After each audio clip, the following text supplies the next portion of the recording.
Supreme কোর্টের আইনজীবী সৈয়দ সাইদুল হক সুমনের বিরুদ্ধে মানহানি মামলা করেছেন আওয়ামী লীগের প্রচার ও প্রকাশনা সম্পাদক আব্দুস সোবহান গোলাপ। বৃহস্পতিবার ঢাকার মহানগর তৃতীয় যুগ্ম জজ আদালতে এই মামলায় তিনি 500 কোটি টাকা ক্ষতিপূরণের আর্জি জানিয়েছেন। যুক্তরাষ্ট্রে গোলাপের বাড়ি নিয়ে দুদকে সুমন অভিযোগ দেওয়ার পর এই মামলা হলো। বৃহস্পতিবার গোলাপের বিরুদ্ধে দুর্নীতি দমন কমিশনে অভিযোগ দিয়েছিলেন সুমন। এরপর সাংবাদিকদের সঙ্গে কথা বলেছিলেন তিনি। অভিযোগে সুমন বলেছিলেন আব্দুস সোবহান গোলাপ যুক্তরাষ্ট্রের নিউ ইয়র্ক এবং অন্যান্য দেশে একাধিক বাড়ি কিনেছেন।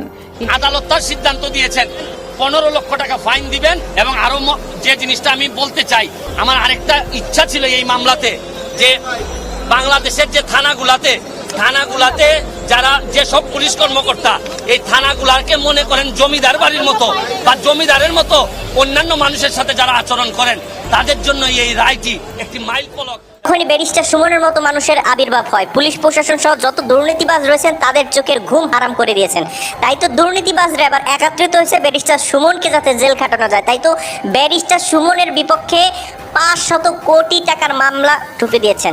তো ব্যারিস্টার সুমনকে এবার গ্রেফতারের আর্জি জানিয়েছেন আদালতে। সেটা দেখে আসি। আমাদের যিনি সাবেক ডিজিপি বেনজির আহমেদ, উনি বেশ কিছুদিন আমাদের এখানে সফলতার সাথে এই চাকরিতে ছিলেন।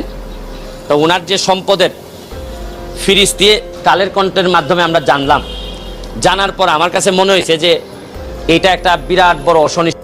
জানা মতে আমি গতকালকে দেখলাম সাবেক আইজিপি মহোদয় বেনজির আহমেদ উনি নিজে একটি লাইভ করেছেন।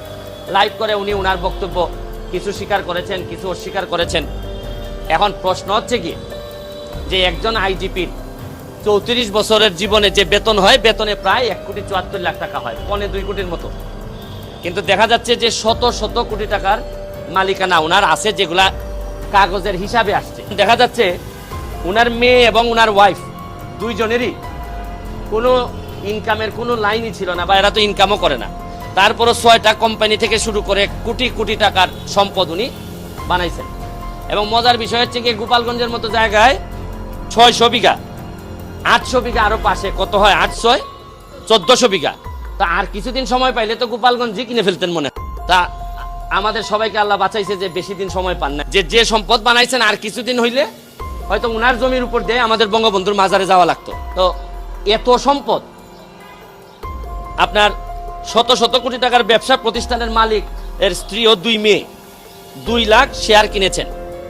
তো রিসোর্টের জন্য এলজিডি আবার 7 কিলোমিটার রাস্তা ওনার করে দিছে। এখন প্রশ্ন হচ্ছে কি, বৈধ অবৈধ, এখন প্রশ্ন হচ্ছে কি, এত সম্পদের রিপোর্ট আসার পর আমি ভাবছিলাম যে আমার মনে আশা লাগবে। আর এত বড় জিনিস যদি আমরা কেউ কথা না বলি, তাহলে এই বঙ্গবন্ধুর বাংলাদেশে কি এত বড় দুর্নীতির অভিযোগের বিরুদ্ধে কেউ কথা বলবে না? আর দুদক নিজে তো কাজ যদি না করে, তা আমাদের দায়িত্ব হচ্ছে কি নাগরিক হিসাবে দুদককে বলা যে ভাই আপনি একটু নড়ে চড়ে বসেন। আমরা বলছি যে অভিযোগটা আসছে, এটা বাংলাদেশের মানুষের সামনে, জাতির সামনে পরিষ্কার হোক। মানে উনি সেন্ট মার্টিন, কক্সবাজার, কুয়াকাটা যে সব জায়গায় গেছেন, মোটামুটি কোনো জায়গায় তো দেখেছি যে জায়গার বাকি নাই। তাই এটা আমার কাছে মনে হয়েছে যে এটা একটা ইনকোয়ারি করে প্রপারলি আমাদের কাছে আসা উচিত। এই জন্য আমি দুদককে অ্যাপ্লিকেশন দিয়ে গেলাম। এর পরবর্তীতে যে আপনারা জানেন যে যেসব ব্যবস্থা নিতে হয়, অ্যাপ্লিকেশন যদি দুদক মনে করে আমলে নিবে না, তখন আমার যেসব জায়গায় যাওয়ার বিষয় আছে আমি ওই সব জায়গায় নক করব। আমার প্রশ্ন হচ্ছে যে বঙ্গবন্ধু কন্যা জননেত্রী শেখ হাসিনার একটা মিশন হচ্ছে গিয়ে দুর্নীতির বিরুদ্ধে প্রতিবাদ, দুর্নীতির বিরুদ্ধে কাজ করতে হবে এবং দাঁড়াতে হবে। আমি একজন এই প্রথম, কিন্তু আমি এমপি হিসাবে এই প্রথম আসছি। আগে আপনারা আমাকে দেখেছেন যে ব্যারিস্টার সুমন হিসাবে আসছি। ইস্যুটা হচ্ছে গিয়ে যে সব জায়গায় দুর্নীতির ব্যাপারে অন্যরা কথা বলবে না, আমার যদি সামর্থ্য থাকে, শক্তি থাকে, সাহস থাকে, আমি কথা বলবো। সদের যে জায়গাতে কাজ করার, আমি একজন ইন্ডিপেন্ডেন্ট ক্যান্ডিডেট হিসাবে আমি, আপনারা জানেন, বিভিন্ন দুর্নীতির বিষয়ে কথা বলে আসতেছি। আমি সুযোগ পাইলে বলবোই, কিন্তু সংসদ তো বিচারের জায়গা না, সংসদ তো ইনকোয়ারি করবে না, আইন প্রণয়নের জায়গা হচ্ছে সংসদ। তাও আমি সুযোগ পাইলে আমি সংসদে এইসব কথা আমি বলবো। তো যেটা করতে পারবো, দুদকের ভূমিকা নিয়ে আলোচনা করতে পারবো, কিন্তু ইন্ডিভিজুয়াল একটা দুর্নীতির অভিযোগের ভিত্তিতে কেন এটা তদন্ত হচ্ছে না, এটা তো আমাকে দুদককেই বলতে হবে। আর আরেকটা জিনিস আপনি চিন্তা করে দেখেন, যেটা আমার কাছে বেশি মানে খুবই শঙ্কার যে বিষয়টা, একজন আইজিপি মহোদয়ের যদি এত সম্পত্তির অভিযোগ থাকে, তাইলে অনেক সৎ পুলিশ অফিসার আছে, তারাই এই নিউজটা পাওয়ার পর এরা তো সততা টিকায় রাখা মুশকিল, এরা একটা প্রতিযোগিতায় নেমে যাবে যে আমি তো আইজিপি মহোদয়ের যদি 700-1400 বিঘা থাকে, তা আমি এসপি, তা আমার কি আমি একবারে কম?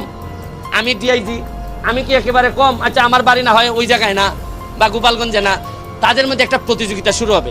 আমি এমপি হিসাবে আমার 2টা উপজেলা আছে, 2টা উপজেলায় আমার 2টা থানা আছে, 2জন ওসি মহোদয় আছেন। আমি যে তাদেরকে বলবো যে ভাই প্লিজ দুর্নীতি করা যাবে না, 2 নাম্বারই করা যাবে না, মানুষকে কষ্ট দেওয়া যাবে না, এরা যদি বলে আরে আপনি এত কথা রাখেন তো, আমি যে ডিপার্টমেন্ট থেকে আইছি এই ডিপার্টমেন্টের আইজিপি মহোদয়ের কত সম্পদ আপনি জানেন, আপনি আমাদেরকে ঠকায়েন না, এইসব কথা বললেও তো আমার প্রশ্নের উত্তর দেওয়া কঠিন। এই জন্যই আমি চাচ্ছি যে দুদক বলুক যে উনি করছেন কিনা, তাইলে আমি আমার ওসি মহোদয় এসপি মহোদয়কে বলতে পারবো যে দেখেন এই সব 2 নাম্বারই করলে কিন্তু এটা ভালো হবে না। উনি কি বললেন না বললেন, প্রতিটা যারা অপরাধী হয়েছে শেষ পর্যন্ত, কোনো অপরাধী শেষ পর্যন্ত কেউ কি বলে যে আমি এটা করছি, তাহলে তো বিচার উনিই করে ফেলতেছেন।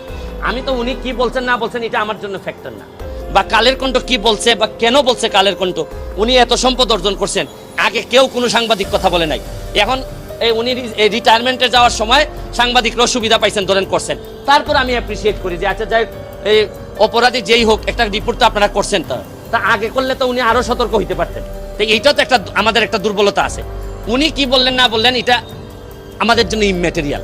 আমাদের জন্য হচ্ছে গিয়ে যে প্রতিষ্ঠিত সংস্থা আছে তারা, আমি একটা অভিযোগ আমার বিরুদ্ধে আপনি তুলেন, আমি হয়তো বলবো না, আপনার বিরুদ্ধে তুললে আপনি না করবেন, কারণ আপনার বিবেচনায় আপনি হয়তো চিন্তা করছেন যে আরে আমি এত বড় অফিসার, আমার কিছু সম্পদ নেই, এটা তো বৈধই, এত কথা কিসের, আমি কত বড় চাকরি করছি।